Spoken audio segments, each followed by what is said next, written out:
lawyer, a nurse, an accountant, a musician. Everyone in grade 12 knew exactly what they were going to do when they got older, or when they grew up. I had no idea. I knew I needed a 1 to be a doctor, a 2 to be a lawyer. At 11 I could be an accountant or a nurse. At 13 I could get into music. It was then I started to realise that numbers ruled my life. And as I sat down to write this speech, I realised they still do. Toastmasters and guests, my life by the numbers. My life has always been about the numbers, whether I liked it or not. In my current job, I see numbers all day, every day. So many numbers. I have to know LVR, 80% LVR, 53% committed, 3,200 surplus income. Oh, so many numbers. I have account numbers running through my head. It's rubbish like the Ganges. 11902167, 123762005. Why I know these numbers? I have no idea. By the end of the day, I drive home and I'm just ready to crawl into a ball. I see so many numbers. But let's go back to when I was in grade 12. A 1 to be a doctor, a 2 to be a lawyer, 11 for an accountant or a nurse, 13 to be into music. All these numbers, but what they meant were they were overall positions, OP scores, that would let me get into a university degree. The trouble is, none of these occupations or jobs really jumped out at me. I entered school with an OP 7. Not bad, lucky number 7. But at that stage in my life, sport, or running, or rugby league, that was my goal. That was where I was heading. I can remember when I was in primary school, I could run the 100 in about 13 seconds. It's not bad. Got into high school and I wanted to go faster. Every race, I wanted to beat myself. I wanted to beat my time. Didn't matter if I came first, second or last. Usually it was first. But by the time I finished high school, I beat my time and time again. I got it down to 10.5 seconds over 100 metres, and that wasn't my pet event. I travelled to far north Queensland, Western Australia. I was selected in an Australian team to go to America to run, and I ran well. Mum and Dad said I could go like the Clappers. But I tell you what, running wasn't my thing. I preferred to play rugby league. I started at the age of 4, 3 years of under 7s. So let me give you a few stats about my rugby league career. 5. There was a number of times I played for the now non-existent Toowoomba Clyde Stars in the state league team. State league's basically the step below NRL. 3. The number of times I was selected as in the Queensland team as a junior. 1. The number of times I put on a Broncos jersey. And 2. Number of tries I scored in that one and only game. I can remember the trip down to Suncorp like it was yesterday. I sat on the bus, just a nervous ball of energy. My senses were heightened and I was nearly ready to throw up. And all I was doing was playing a curtain raiser before the Broncos. It was a warm-up match to get the crowd into it. I got off the bus and the coach pulled me aside, a very sagacious man. He said, "Scott, you're not playing tonight."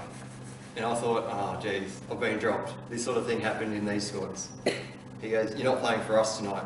You've got to head straight to the Broncos shed and see if they can find you a pair of shorts that will fit you." Now, at 18, I weighed 75 kilos. I weigh about 78 now, so I wasn't much bigger, I wasn't much smaller than this. I was to come up against guys that were minimum 15 kilos heavier, some 40 kilos heavier. These guys were seasoned professionals. They were gladiators, and here I am, maybe shaved 2 or 3 times in my life. I was out of my league, so I thought, and the numbers started going through my head. I had 80 minutes of football to get through. These guys were 15 kilos heavier, some up to 40 kilos. The smallest shorts they could find were 3 sizes too big. I was going to sit on the bench. I was wearing number 14, which meant I could play any position they put me in. And I played maybe 3 positions at best. So the numbers were scaring me. Not only that, I had 10,000 people that were going to be at this game. I survived my first grade debut. In fact, the very first touch of the ball, I scored a try. It was simple. catch, run, put ball down. Did it all untouched, which suited me because these guys were massive. But guess what? I got to do it again sooner rather than later. This time a little bit more impressive. Scooped on a drop ball, fended, broke a tackle, in and away on the defence, under the post for another 4-pointer. The feeling of scoring a try on debut, wearing a Broncos jersey, it was a trial match, and it was a bit of a throw together side, but I'm calling it all the same. It was something I'll never forget. After the game, I can remember sitting in the sheds, just sitting there quietly, with a big stupid grin on my face. And Darren Lockyer, at that stage, was Queensland and Australian captain, coming up to me, shaking my hand, saying, "Well played." Never forget it. Trouble is, 3 days later, first training session back from my game. 40 metres into a 60-metre sprint, and I was shot. Back of the leg, hammy gone. It was torn and bad. Doctor said 12 weeks minimum. I was back training in 6, cleared to play in 7. Lucky number 7. So you all know what happens next. Rush back from an injury, and bam, torn again. Other leg this time. Next 12 months went by, injury after injury. I had 2 torn hamstrings, dislocated shoulder, sternum, ribs. 12 months on the sideline, no games. I lost motivation, lost interest in the game that I loved. So, one and only NRL game, still mine. I left the game for many years. I've only just gone back and played now after about 7 or 8 years.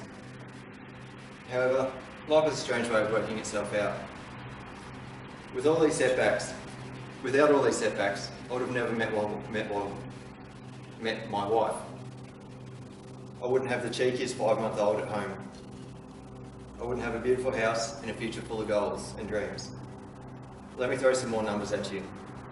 3, the number of years I've been married this November to the most beautiful, kind, caring and wonderful person I know.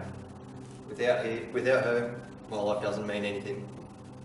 2, the number of degrees I've put myself through after not knowing what to study.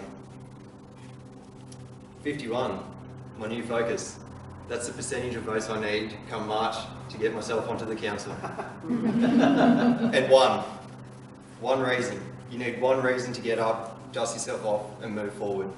Find that reason, hold on to it and keep moving. There's a song I implore you to listen to. It's called the Sunscreen Song. It's what I listen to in order to keep perspective and I'll leave you with a quote from it. Don't waste your time on jealousy. Sometimes you're ahead, sometimes you're behind.